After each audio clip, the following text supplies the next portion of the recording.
saying that with the glasses you look like Harry Potter. Probably. Yeah, that makes sense. I think the setup is all it needs to be, right? Like, our phone's pretty good at recording things. You've got the mic. You don't really need that much stuff. Own element. I think I'm gonna. So I said, listen, what I'd love to do is I'd love to only work 3 days a week. I'd love to focus only on this kind of area where it's kind of Xbox into sports, in that case football. And I would do it, honestly, I didn't expect them to agree to it, and they did. Let's go into metaphors. If an agency comes with a square and says, we're going to give you a square, and the company goes, but we need a circle. Yeah. So what you end up with is like this kind of square that's edges chopped off. And that square initially was a really clear, really strong creative idea that had a good reason to exist, really great execution plan. And what you've ended up with is one that's like kind of blurred, doesn't really know who it is, kind of doing multiple things. And you could say that kills creativity. And honestly, I was kind of like, she's not going to agree to this. That's really strategic, honestly, that's really smart. I think it's more, that's nice of me to say, I think it was more as like,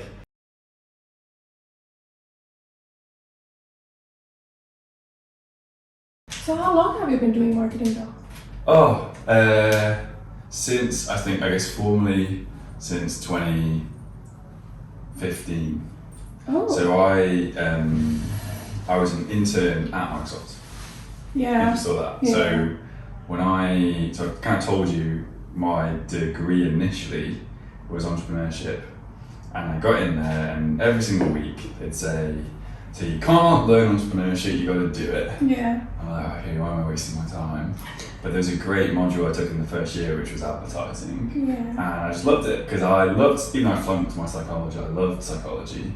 And I never really loved academics, but I was quite good in school. Yeah. But didn't really have any enjoyment out of it. I just loved doing stuff with people.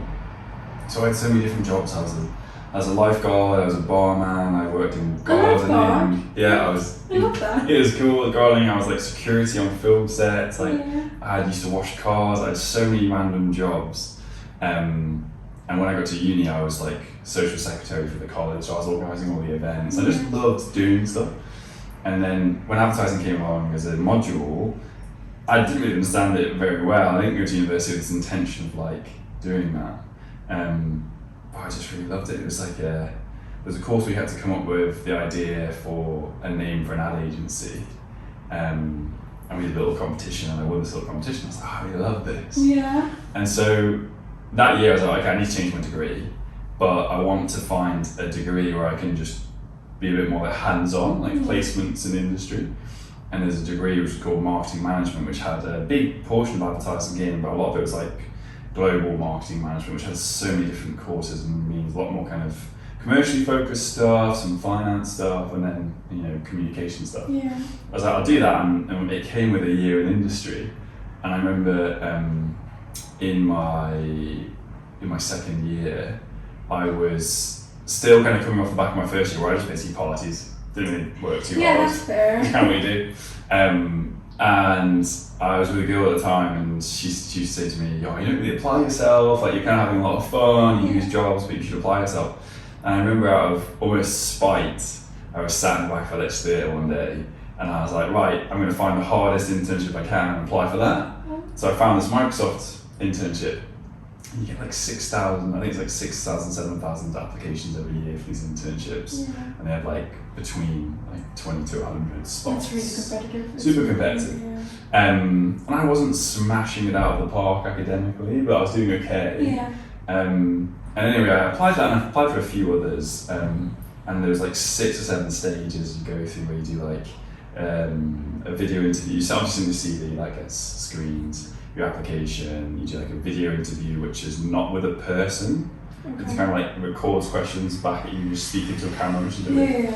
And then you have an input, a video call with someone, and then you come to an assessment centre. Like the assessment centre, you do your own presentation. You do group stuff where they kind of like sit around the room with you and just watch you like hawks, and just trying to see how you interact with people, and where you fit in a group. Like, are you a leader? Are you a collaborator? And then you have 2 one-on-one interviews with different managers, and then at the end of that, they'll then essentially come back to you and make their decisions. Not on the day, kind of. So yeah, but I ended up getting through that process, and I found a real alliance to like the culture, because I initially came in to the whole process and wasn't very corporate and didn't really like corporate stuff. And then when I got in and was chatting to these various managers and chatting to the HR team about the culture at Microsoft, it was really apparent that like they're not looking for these amazing academics, they're looking for a cultural fit. Yeah. They're looking for you to be the right kind of person, and Microsoft has these great different pillars of impact in your role. And some of it is what you do for yourself, but a large part of it is what you do to support and empower other people. Yeah. There's like a big line on Microsoft which is like empowering people to do great things. Yeah. And that like bleeds through everything internally. I love that, because I was like, I'm not really obsessive academically, but I just love working with people. Yeah. And so when I got into it as an intern, I had a great time in my first 2 weeks. So I joined in this advertising and online team, and I ranked really well in the assessment centres. So I had basically first week, I had 2 or 3 different folks reach out to offer me a job. And I went in and picked this role, which is advertising online. And in my head, I just saw the word advertising, and I was like, that's it. Whereas actually what it was selling advertising space on the Xbox dashboard, right? So as an advertiser, you can pay money to be put on an Xbox dashboards. So anytime someone logs onto the console, they get served your ad, right?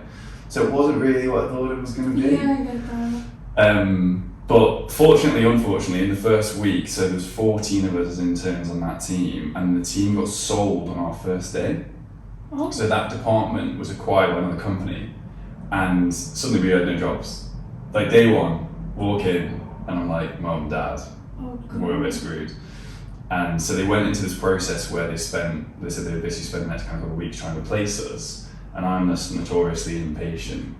And so I contacted who would have been manager and said, I just need your help. Can we just circulate my CV amongst anyone else you know in the business? I want to try and find a role quicker than waiting for 2 weeks. Because we basically would have been sat in a room looking at random product videos and stuff. We were just trying to like find something to do with us for 2 weeks.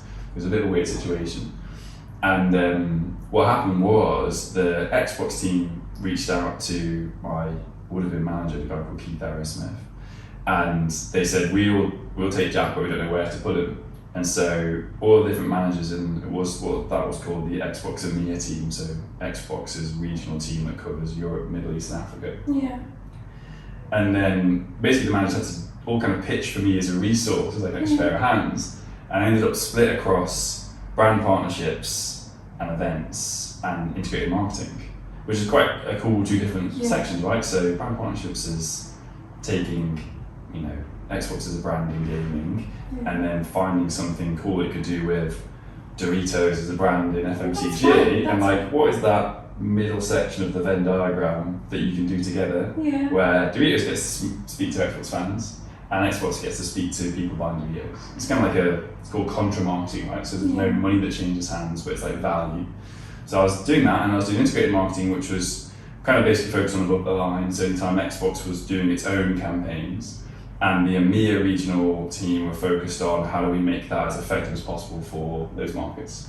So I basically did 14 months working across both of those 2 teams and had the best time. Oh, that's nice. Great managers. And again, that really helped me want to come back, because this sounds like a big company if I want to be here forever. And towards the end of that year, I had offers from 3 different agencies that we were working with.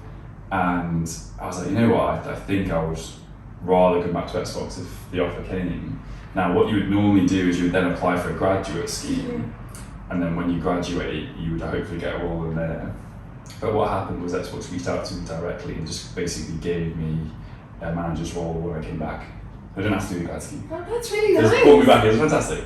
So I came back in there, and then, I was at Xbox for about 2 years, and then I left for a period of time because I reached out to one of our agencies because I wanted to experience work. I didn't want to basically do my whole of my initial career working brand side. Everything I was always told is you go on the agency side, it's like hard work in the engine room, you're driving work for these big brands, you do as much growth as you can, and then you move across into a brand side role. So it's kind of like you've been in the engine room, and the reality is agencies work and still do long hours, they are in all of the detail, and in more cases than not, the brand team are looking for agencies to really provide them guidance and expertise, right? So that's a really great place to have your education in many respects. So I was quite young in the roles that I was in. So the first role I was in was I was leading EMEA's brand partnerships and events, and then after a while I went across to do integrated marketing. And at that point, I would find myself in rooms with amazing agencies like McCann, like global award-winning agency, fantastic teams. And I would be sat there as like a 24-year-old making decisions on these campaigns, and I just felt like a bit of an imposter. Yeah, I got that. Was that more intimidating because? It wasn't. I was never intimidated. Really? No, I just felt like, who am I to say that's too expensive? I get that. Who am I to say that could be done quicker, or who am I to say that doesn't work? Like, what experience do I have? And I just felt there's an air of credibility I didn't have by not experiencing and not kind of walking a mile in their shoes. And so I was like, I really want to go and spend some time agency side. So I reached out to our brand partnerships agency's owner, it's a lovely lady called Claudine, and I said, I want to have a chance to work in an agency, but what I love about brand partnerships is like I'm not the chorus of gamers in the world. So I want a chance to work on campaigns where Xbox meets totally other industries, because what I do love about gaming and still do is how it's changed so much in like 20, 30 years, right? From being kind of something you did by yourself and was almost a bit like frowned upon and it's like wasted time. It was not a career path, was it? No, it was just, I think gaming was just more of a like, oh right, you can do an hour and that's it. Yeah. It was not seen as anything productive or useful. Whereas now gaming is like a cultural meeting space. Yeah, it's a whole industry. You know, it's bigger than music and film combined, revenue-wise, and it's just a different zeitgeist entirely than what it was. And so I loved that. So I was like, I like this middle bit between gaming and somewhere else. And so I was like, I really want to go and work with the brands, because also I didn't want to end up kind of just Microsoft shaped. I get that. I didn't want to only know how the world worked in this one company. I wanted to go and work with other companies and understand what their challenges are. I just wanted to soak stuff up. And she was amazing. She said, we'll bring you across immediately. Let's chat about what we could do. So I ended up being a partnerships director over there for about 14 months again. It's pretty quick. And the reason it ended up being quite quick is my previous boss was now the director of international marketing. Okay. So he headed up all marketing outside of the US, so that was Asia Pacific, Latin America, and then EMEA still. So his role had kind of grown. And the person who'd been working for him had just been recruited by Google to be head of gaming for EMEA. So he basically rang me up and said, we need you to come back because we need you to do this role. We can't think of anyone else. I was like, cool. That's nice. This was just before COVID, so it would have been 2019. Oh. At that point, he kind of realised that I'd like this idea of not being corp-side forever. Yeah. And I was enjoying the agency side. I had a great relationship with the team. It was an agency called Meow Brand Partnerships, who still work with Xbox, do amazing work. And I loved working, it was quite a small team. And I really enjoyed being there. And he's like, can I tempt you back? And I was like, well, I'm kind of enjoying being the agency side, I'm enjoying working with these other brands. He's like, yes, well, we're going to be launching a console. You're going to be able to lead the rollout of this console internationally, right? So this does not happen. The consoles launch once every 5, 6, 7 years. So great career milestone to say you've launched this console effectively globally, right? I was like, okay, I'll do it, I'll come back. And as we went into COVID, gaming just went through the roof. Everyone was playing it. And so we were busier than ever. And I ended up staying there, I think like longer than I'd initially planned, but my remit just kept growing and I was having a great time. And eventually the last role I had was international integrated marketing lead. And then I also had this great remit on the side where I was also part of the team leading Xbox and sports. So kind of taking it out of its gaming safe zone and into new passion points. So we had a sponsorship deal with the English Football Association, with the French Football Federation, some like various individual women's players as well. And it was great because it's like everything I loved about gaming was what gaming was becoming. And I didn't necessarily love as much marketing games to people who've been gaming for 15 years. Because kind of just like Xbox is there and other platforms are making these amazing games that continue to service them, but it's almost like the rest of the world was waking up to what gaming could be, and that they thought it was versus what it is. And I thought it was such a cool place to activate, and we did some really cool award-winning work, and I was loving just doing really cool creative stuff. So that had taken me to the end of 2020, I get my maths wrong, it was the end of 2021. So it's been about 2 years. Yeah. And there's some good opportunities unfolding in front of me, so there's opportunities for me to move. So I was on the communication side of the business, right? So we call it marketing communications. And on the other side of the business, kind of like, I won't say there's two halves, but there's kind of two core parts. There's marketing communications, and then there's like product marketing and category marketing. Yeah. Category are much more responsible for the performance of the business. So the P&L, working with retailers, working with sales teams, ensuring that we drive sales. Yeah. And really the Marcom team are kind of like partners to them. And it's like, okay, you need to sell X, right, we will provide you with these campaigns, this media support, so that we can ensure that you do that. It's kind of like a function through the business.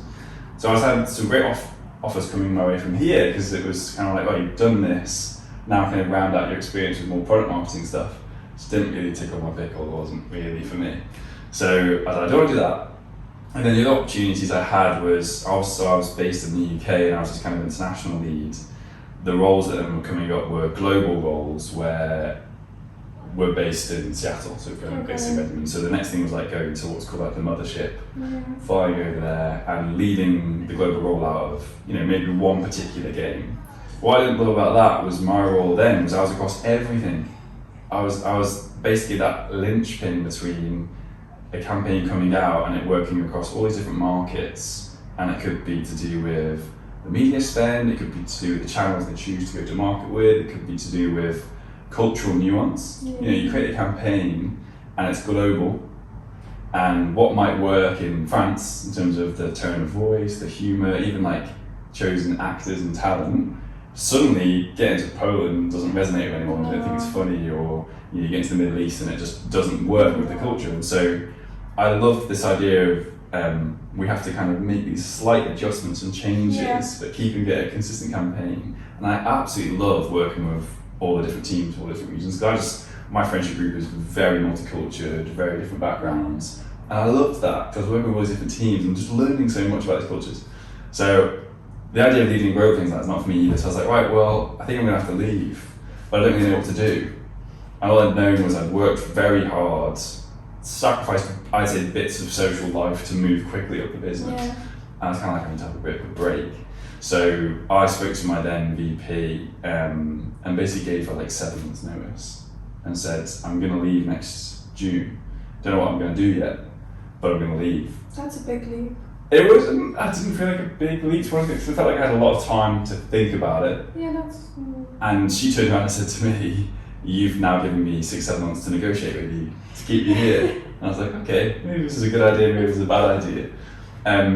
But at that point, so a bit of background, there's a chap who I met when I first started at Xbox, who owns a amazing experiential agency called Envy. And they work with Xbox, they work with lots of different brands. And he's someone I'd always admired and was becoming a little bit of a mentor to me. There'd been a couple of occasions where we'd spoke about me actually joining his agency and I just hadn't done it. And he'd said to me, if the day ever comes that you want to leave Xbox, pick up the phone and we'll have a chat. And maybe there's a way we can work together, or you can work for me, or we can partner. And I was like, okay, cool. So when I had told my VP, I rang him up pretty much the next day and said, I'm gonna leave, don't know what I'm doing yet. He's all right, okay, so let's find some time in the new year, we'll jump into a room and we'll sit down, it was a couple of days, couple of hours, and we'll have a think about what's your skill set, what do you know, what is it that you feel is missing in your professional life that you want to pursue, looking around at the industry, where do you think there are gaps, and I'll bring my thought into that and we'll just have a think. And it was at that point, it's like February of that next year, we sat down, we kind of came up with the blueprint for the Boo. Yeah. But I was like, I don't want to do it yet, because I've worked my butt off for like 6 years and I'm exhausted, so I want to take a break. And I also think I want to consult for a little bit, because I want to, when I have taken my break, come back and just not be fully flat out. And equally, there's an element of, in theory, coming up with an idea in 4 walls, but you've kind of got to go out and test it. You kind of got to go out and see if people agree with you outside of your little echo chamber. So we kind of parked it on ice, and that July I basically took 2 months off, and I did this amazing hike with friends. We did from the bottom to the top of Slovenia over like 3 weeks, just incredible. And then we went from Munich to Venice over the Dolomites on bikes. That's nice. Just a proper adventure. It was amazing. So I came back feeling quite refreshed, and what I'd done in the meantime before I'd left was I'd been speaking with my VP, and she'd said, well, what is the ideal scenario you'd be in if we were to keep you? Yeah. She's like, let's just see what that, because I'd kind of been speaking to her, and what they'd been offering me I wasn't necessarily interested in, as great as the opportunities were. So I was kind of a bit like, well, I'm just going to go for it and just see if she agrees. So I said, listen, what I'd love to do is I'd love to only work 3 days a week. I'd love to focus only on this kind of area where it's kind of Xbox into sports, in that case football. And I would do it externally. So I would have my own consultancy, and I would work with you in that capacity rather than me being a full-time employee, because I want to have the freedom to try other things. Yeah. And honestly, I was kind of like, she's not going to agree to this. That's really strategic, honestly. That's really smart. I think it's more, that's nice of me to say. I think it was more just like, when I didn't know what I wanted to do, I wanted to keep my options open so I could decide. Yeah, but then that's a really safe position to be in as well. It's a great position to be in. Yeah. And honestly, I didn't expect them to agree to it, and then they did. And I was kind of like, oh, I thought this was going to be harder than this. But it's testament to the culture at Xbox and Microsoft. Like, they're just very supportive people that if you are doing a good job and you're working hard and you're good to work with, they will find ways to support you. That's so really they're just nice. really, really great leaders. Yeah. And so I was like, amazing. So I had 6 months where I was working 3 days a week, I was having 4-day weekends, I was doing stuff that I loved, I was earning plenty to live my life. I was kind of like, I might never leave this. This is kind of pretty good. But I had this burning that I was like, definitely want to make an agency, definitely want to make an agency. And so what was the itch for the agency? ever since I wanted to go to uni, I wanted to build my own business. So the course came into action. Yeah. That's nice. Yeah, it was. I think it was just, there's also been, and this kind of is the fundamentals of Boo, like, there'd been frustrations I'd found from sitting in the client chair, working with amazing agencies, like brilliant people, brilliant minds, but big organisations, where I'd found on a couple of occasions, one, this is way too expensive. Like, for what we're doing, like, there are amazing small independent teams out there that we're not working with, but we're sat in here in the room with you, and, you know, fair play, you're great at what you do, but it's really expensive, and the world's changing. Yeah. Things don't cost as much money. So there was that, and there was also this weird tension I found quite a lot, where a great idea would come along, but it was like, this is a great idea that's going to win awards, but not necessarily based on something we need to do as a business. So it was kind of like, can we do this and use your business to do it, versus, seen a problem, we're going to now go and address it. At least that's how it felt from my shoes. And then there was this other element where Xbox as a business has got like so many channels, teams, partners, so many touch points. You can deploy a campaign like properly integrated. And they just didn't really have the understanding of that. And how could they? You know, they're an agency, all the stuff going inside of a brand they never see. So I was like, oh, wouldn't it be great if there was an agency that understood the inner workings of the business, had kind of client thoughts running through their veins, but you could blend it with the best of an agency and make it like compact. Yeah. So I was like, that could be Boo. And so really the itch was part of, I want to do my own thing. The other one was like, I'm pretty sure there's a great opportunity here and the businesses need it. Yeah. And so, I mean, you fast forward to today, that is the flavour of the month across advertising agencies. Big holding companies are struggling, they're starting to splinter, you're getting these great little kind of small companies. Small freelancers as well. Exactly, kind of like jet boat agencies that are small, quick, understand what they're doing, and confident. And you're right, a lot of freelance, a lot of kind of, what's the word used before, like fragmented marketing support. So I was like, let's go do it. And, you know, that's kind of been the base of what made Boo. So I kind of just wanted to go and explore that. And what started initially was me and our now creative director were kind of just like, let's throw our kind of caution to the wind and see what happens. Yeah. to then us suddenly kind of landing on it works and we're delivering great results and we're delivering great creative and we're able to bring in and work with amazing independent people, to now we've got a full-time team of 13 when it comes to our part-time and enterprise teams. We're into the early 20s. Yeah. We've got folks based out in the Americas, we've got the HQ here, we've got folks in Singapore. Like, it's just grown so quickly. Brilliant. Honestly, that's brilliant. But I think it's also like, it's just, I found what's quite strange in an agency, it's not really based on doing something super brilliant that no one thought about. It's just really a team that massively care about what we do, being quick and nimble and agile and responsive, and like really trying our best to understand the business. And then starting there and just injecting like big creative ideas that we are confident in, it just works. And like, it's just, that's what's amazed me the most, is I actually think that I came into this thinking, oh, I need this like amazing, really innovative idea or tech or something. But actually it's not, you just need like a team that really care about what they're doing, a business that's built lean to support another business, and a proper amount of understanding of what they do. And that's kind of it. So it's really sad that a lot of people say that there should be a gap in the industry, right? And you need to fill a gap as a business. I don't believe in it, but what do you think? I don't think you do. I think, I think you got to think about your definition of what a gap is. Yeah. Like, you know, one of the most successful entrepreneurs of all time, Richard Branson, never really came up with a brand new idea. He just did it better. Like Virgin Records was just better. Virgin Airlines was just better. Virgin Hotels. Everything he's done is just seen an industry, seen where things could be improved, and just gone and done it. And I just think that, yeah, you have a huge amount of conversation right now around the emergence of AI and how that's used, and you have, you know, different shifts of behaviour across different channels, and all these different kind of things culturally that are happening right now in the world, cost of living, all the rest of it. But what it boils down to, the fundamentals of like good marketing communications is exactly the same. You've just got different tools. And so I think if you're led too much around, I'm going to innovate and make this specific tool massively differently, you're in this like really small little niche, and you limit yourself massively, and trends change. Like if I was like, I'm going to launch a TikTok agency right now, imagine if I launched a Facebook agency 5 years ago. I'd be dead in the water now. And I think it's just, you kind of got to not get overly obsessed with these different tactics. And I think the best agencies know the bigger picture and can decide how and where they dip into, rather than like overly specialising. But it's my opinion. Do you believe in niches? So a lot of people I've heard, they've said that in marketing even you need to just focus on a niche. So for example, if you're doing SEO and you're learning and changing with the trends and learning. Do you believe in that, or do you believe in like being a generalist? I think there's a place for it. Yeah. I think that it's been a chat to my partner about this week, and we were talking about being really good at one thing and doubling down on it and becoming the best at that one thing. I think there's absolutely a place for that. I think it's just harder to survive, because you've got to know that there's a huge demand for that one thing, because if there isn't at any point, or if it drops off, you're kind of screwed.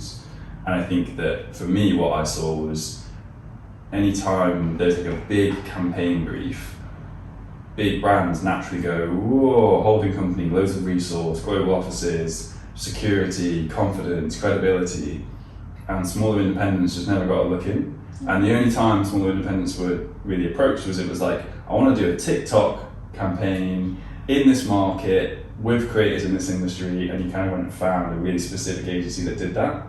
And I felt that there was a bit of a, whether it was a mental thing or a reality blocker for small independent agencies, even having a chance to be in the room talking out a big global integrated campaign.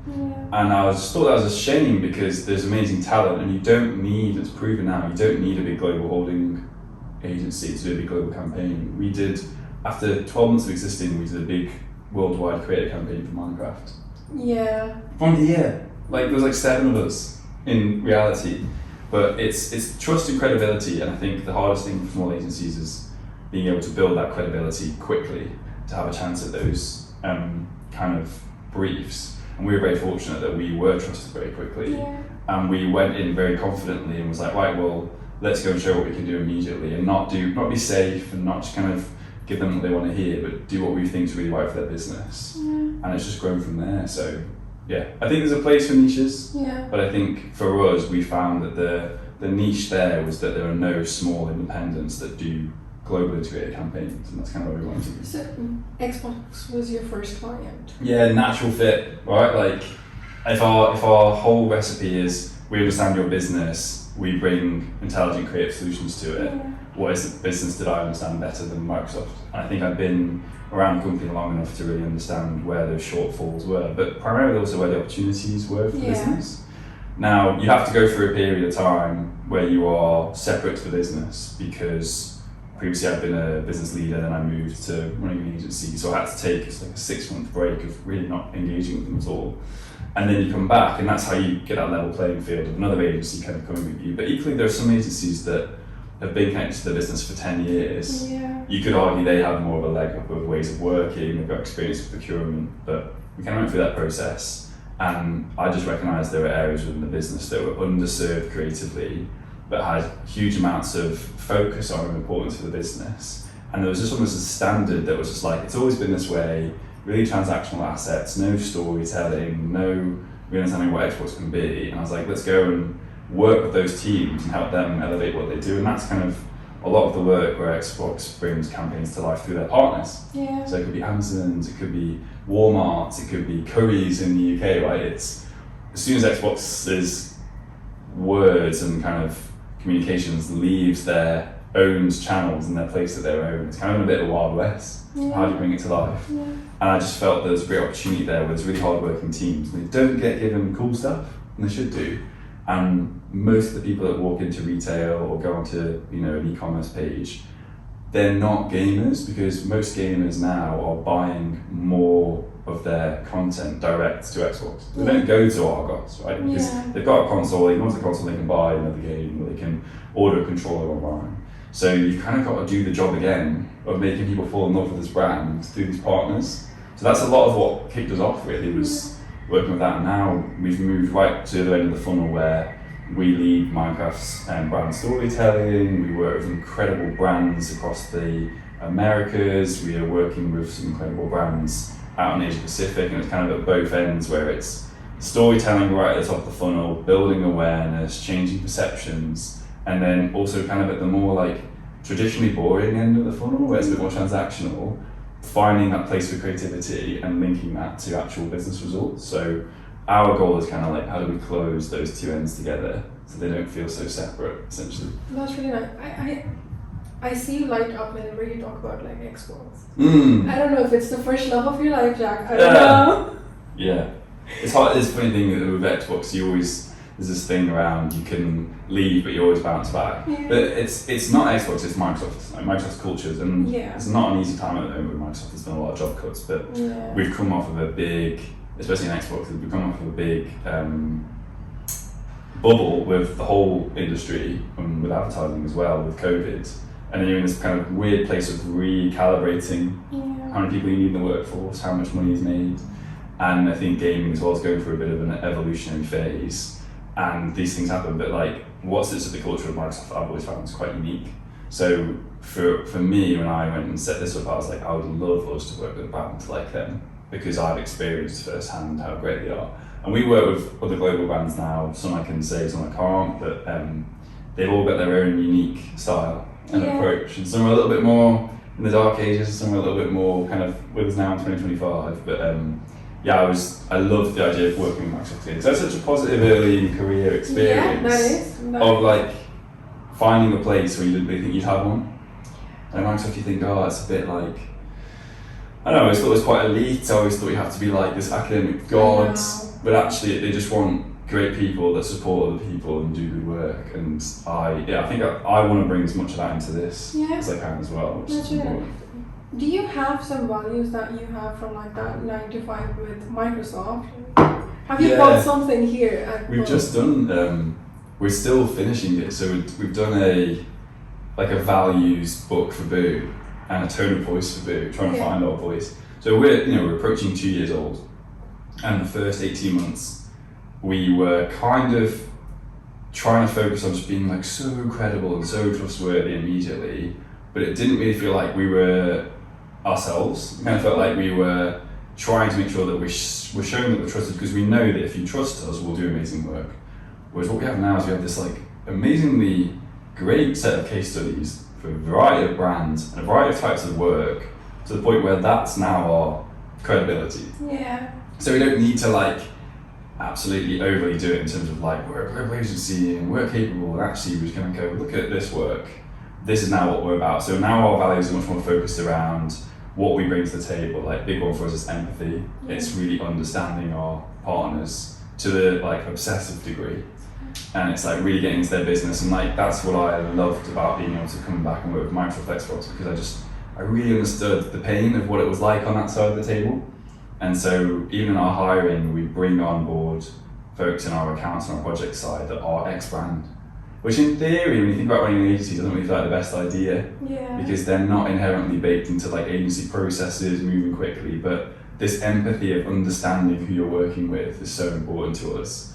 And so like that, for example, is one of the values that's coming through for us massively.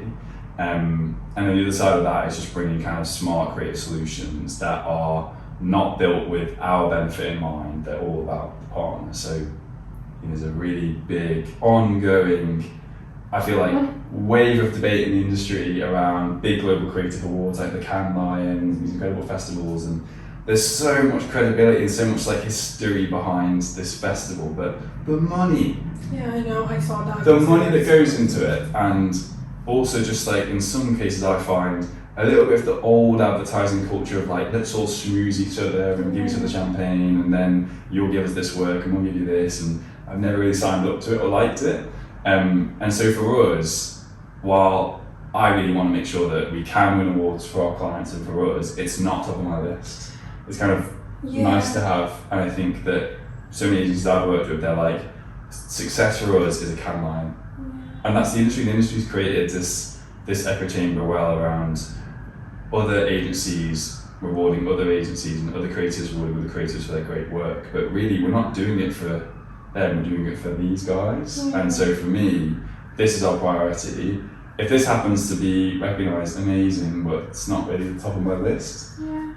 So again, another big value for us is like creativity where it's really needed versus where we'd like to put it in. Do you think corporate kills creativity? Corporate doesn't want to, Yeah.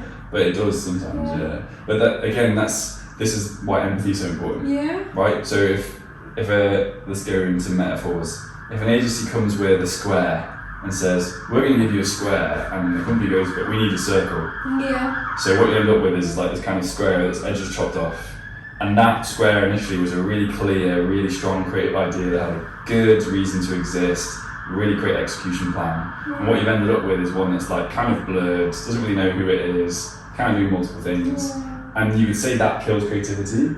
But if you really understand your partners and you really understand what they need, then creativity should thrive, because that's the solutions. And I think that many people have frustrations with big brands where they're like, oh, you're killing our campaign, you're not being brave, and so many agencies kind of hang their hat on. It's like, we want brave clients that are brave and willing to take risks. Like, I don't want to give a single one of our partners any risk. Yeah, I get that. An idea should be so good and so inherently empathetic to what they need as a business that it should be a complete no-brainer to them. They shouldn't have to jump off a cliff and cross their fingers. Like, it should be really built into what they need as a business. So yeah, I think there is an age-old rhetoric from creatives that big brands kill great ideas, but actually I feel like the ideas were wrong to begin with, in that sense. Yeah. You know what I mean? Yeah, I get that. So, like, from like out-of-box ideas, do you like Red Bull as a brand?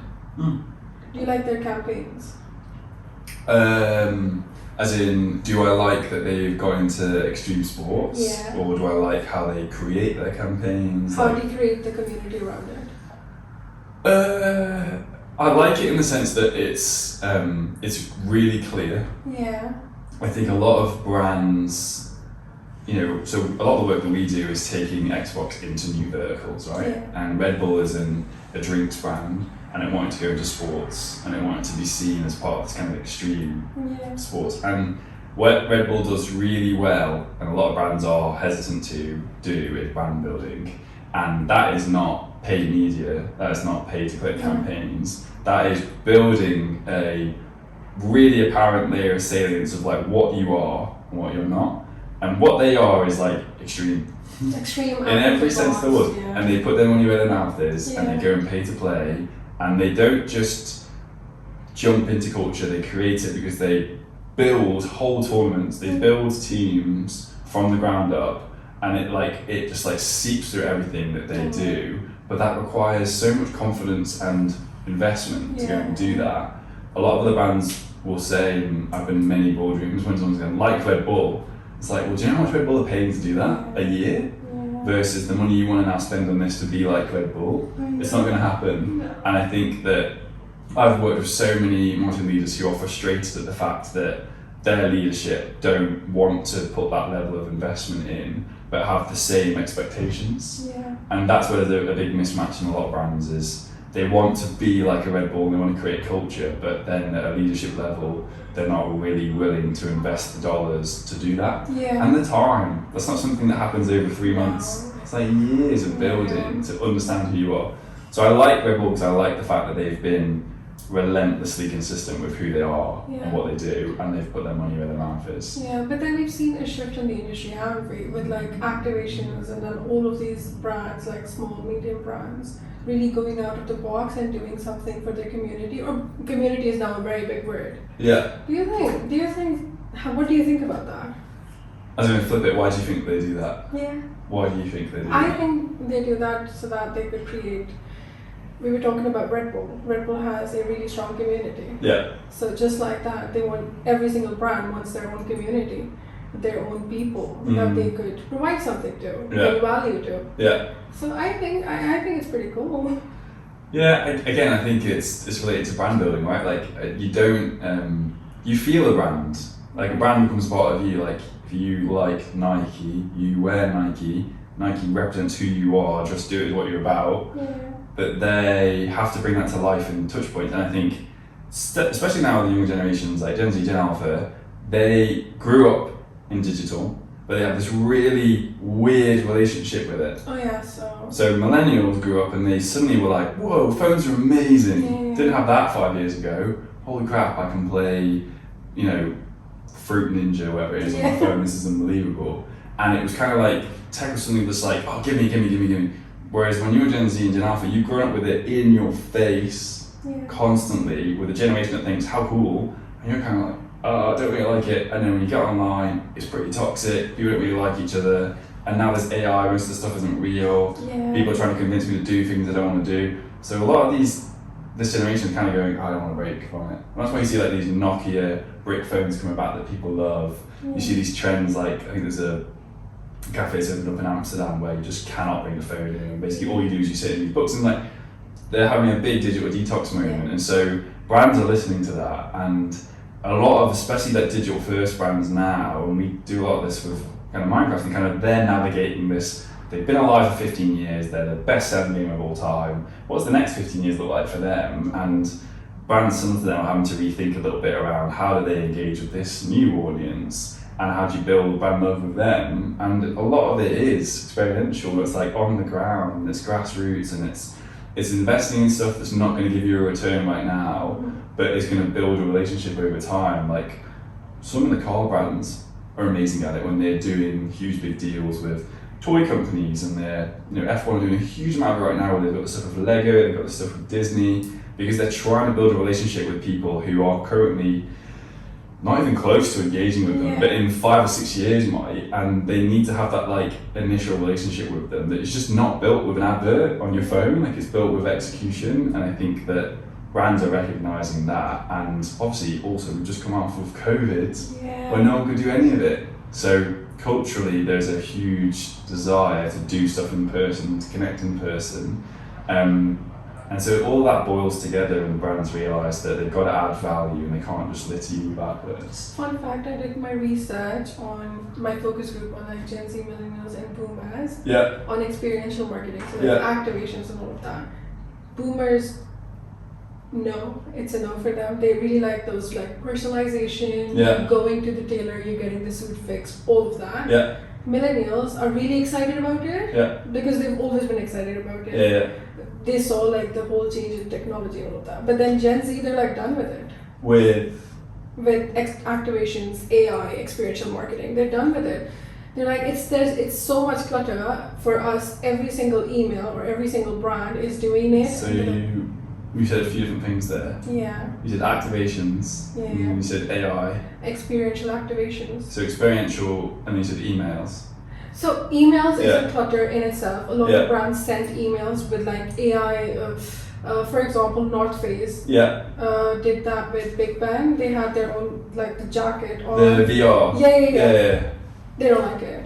Interesting. So all of that, and that was interesting to find because a lot of these brands are focused on Gen Z or bringing some new things towards that. Yeah. So that was interesting. Was that a pushback on the faddiness of it, right? Because why they've done that is they're looking at a channel like TikTok, they're looking at Reels, they're looking at the content that works well, which is much more content based rather than an ad. So how you just create stuff that like, oh my god, that looks amazing, but it's overdone now. But I would never class that as experiential.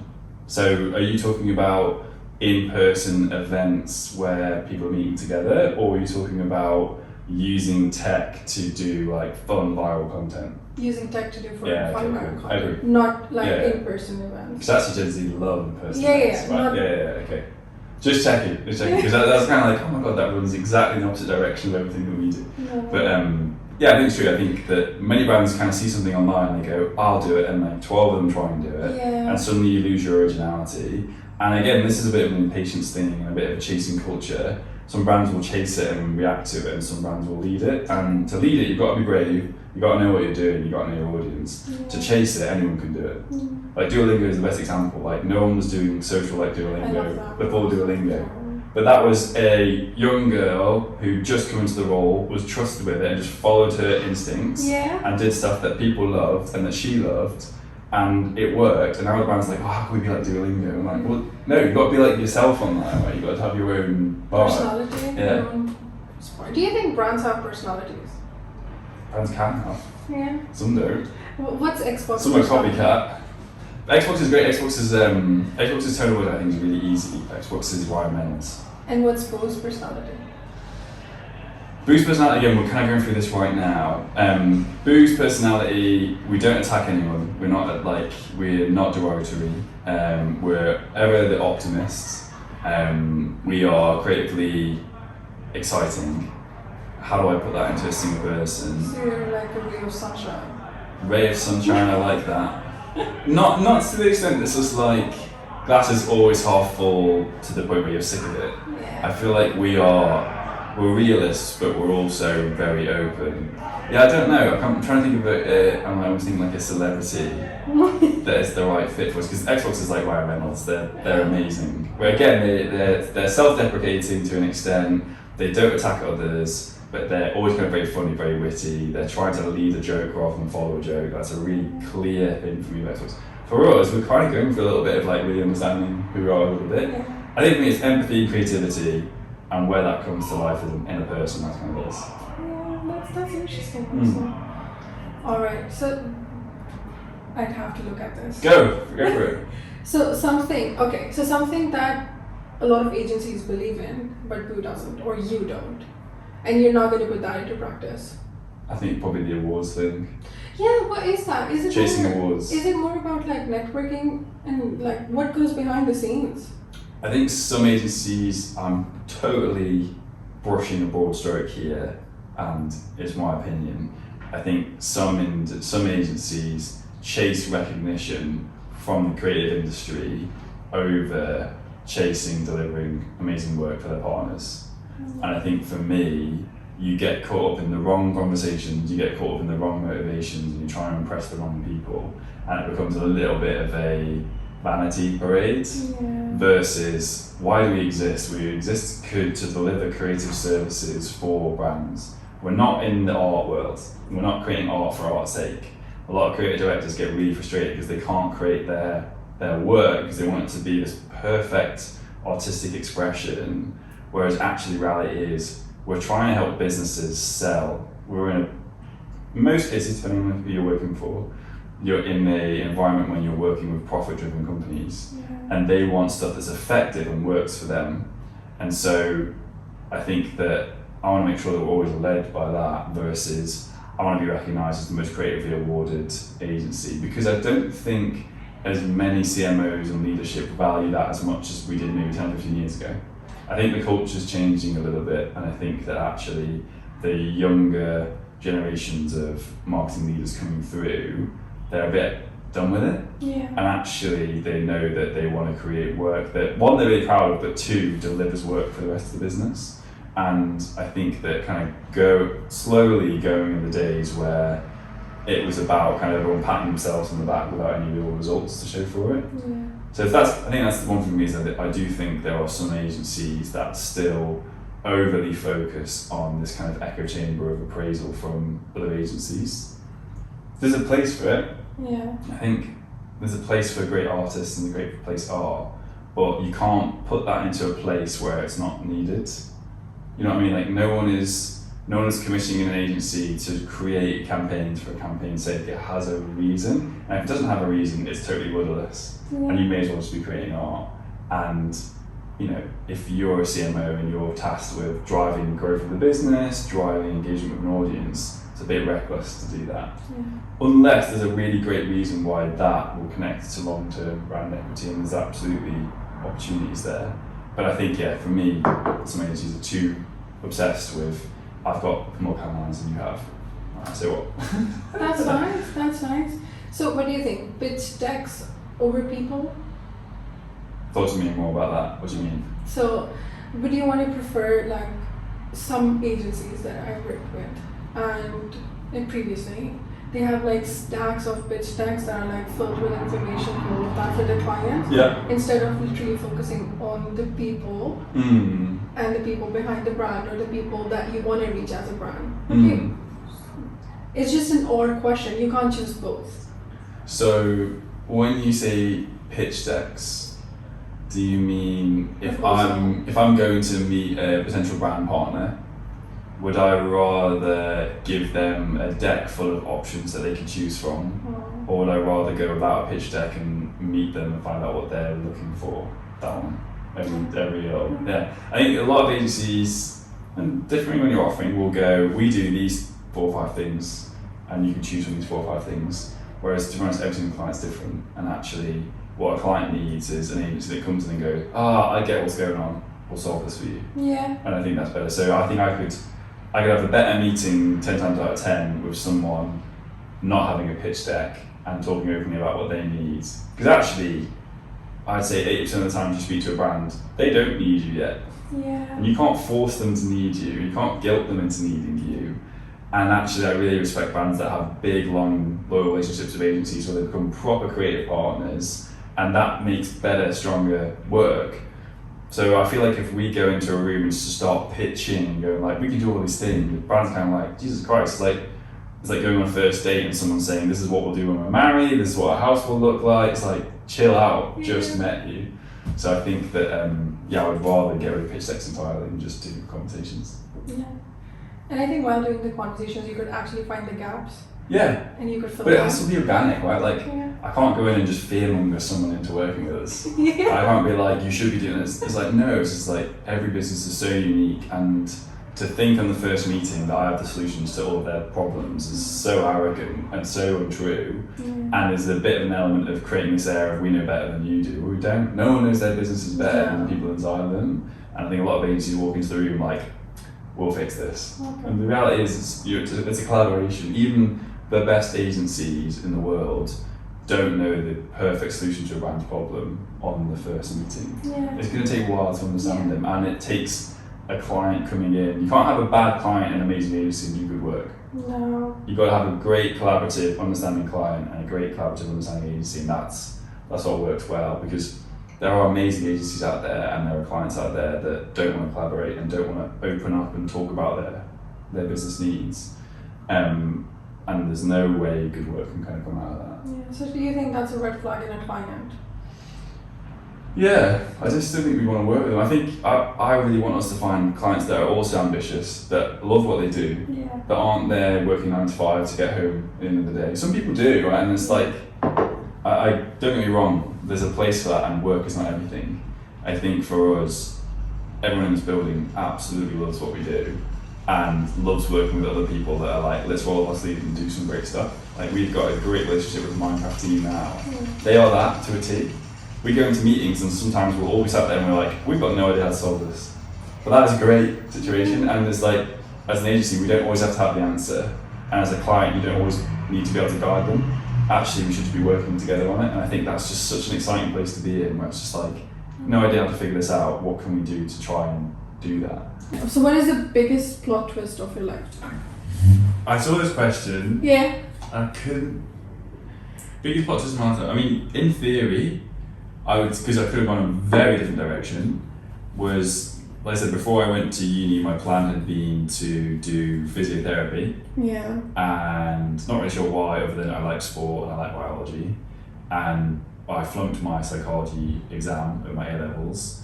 And then my brother sat me down with a cup of tea and said, what do you actually want to do? I was like, well, I actually don't want to work in the NHS for 7 years and then maybe get my own practice. I have huge respect to my other half, she's a neonatal nurse, so I have huge respect for people who work in that industry, but you've got to be so passionate because you're underpaid, condition support, like all that stuff. And I was like, I'm just not enough. I'm not enough into that. So he said, what do you want to do? I was like, I just want to start my own business. And then he steered me towards the entrepreneurship course. So if I hadn't done that, if I hadn't failed that psychology exam, I got a C rather than an A, basically. So I wouldn't say failed it, but I didn't smash it. Then I would have been, my career would be so different. My life would be different. I would never have moved to London. Yeah. I don't think, at least. I've never met the amount of people I've met here. Like, London's been an amazing place for just having like a proper mixing pot of cultures and stuff. Yeah. So I think that was probably the biggest thing, because actually if I had done that, none of this would exist. Yeah. So yeah. Yeah. Okay. Another question. What was that moment when you're like, okay, I can't do it, but the script just flipped? So when you say flipped, as in I did it anyway and it went okay? Yeah. That kind of vibe. I would say the first campaign we did here was pretty close to that, because honestly, you know, you're trying to tell and convince yourself and convince others that you can cut it with a big agency, you can deliver quality of work, until someone raises a purchase order with you, gives you a brief, accepts your idea and says you've now got to go and do it. You never know if you absolutely can or not. Yeah. And we did a great campaign out in the Americas, so that meant that we had to work with folks that were America's based. Obviously, as a UK company, you can't work out in the States, right? So we had to hire people that we'd never worked with before. And there's a huge amount of trust put in from the client for us to do it. And it was kind of just like throw caution to the wind, let's go at it. And I was so nervous the week before we flew out, because I was like, we can't do this, it's not possible. And also just huge amounts of self-doubt. And we went, it was amazing. Team to work with were incredible. They smashed it, and I think that it was a bit of a like, okay, you can get into a situation, feel totally out of your depth, feel totally uncomfortable, and things go well. And so when I told you about that guy who was like this business mentor of mine, and he's now actually non-executive director of our business. Yeah. I remember he said to me years ago, he's like, whenever ever in your life someone's backed you into a corner or given you a bunch of work and you haven't known how to do it, you've always surpassed it. And nothing's toppled you over, like you've always found a way to come out of it. So he's like, all you now have to learn to do is to back yourself into corners. Yeah. So he's like, learn to create problems for yourself and then get better at solving them. That is basically starting a business. That's really nice. It's just figuring that out. And I think that has been a huge, I'd say, like underlying driver for Boo and for me doing this adventure, and wherever it ends up is like, I've found a real love for creating massive problems that cause me huge stress, but actually that I love solving, and I just don't think my life could be any different. I just don't think I could be in a 9-to-5 normal job, work for a big brand or any size company again, because you don't have this ability. Whereas I can wake up tomorrow morning, I can go, right, we're going to sell bagels. Yeah. And we're going to import them from Holland. And like, basically just decide whatever the hell we want to do. But like, that's the autonomy of what running your own business can do for you. And obviously that would be super careless, but the whole point is I love the fact that that exists. Whereas in a big company, you've got to go through 10 layers of approvals for something a tenth as exciting as that. And I think that that's really cool. But the flip side of that is you create problems and stress for yourself. So that's the balance you've got to kind of work. Sure. All right. if you could dedicate this episode to anybody like past, present, real, or imagined, who would that be? Dedicate the episodes. Yeah. I mean, I think so. I told you about this. Yeah. I told you about my uncle. So the reason my uncle was very important to me, apart from being just an amazing brother to my mum, was he was a bit of a maverick and kind of lived his life as he wanted to. So he used to work in London. He was an editor for one of the newspapers. I'll get it wrong. It could be the Independent, I think. Okay. But was also a great photographer, and he travelled the world. And this was a time before phones, before internet, or anything else.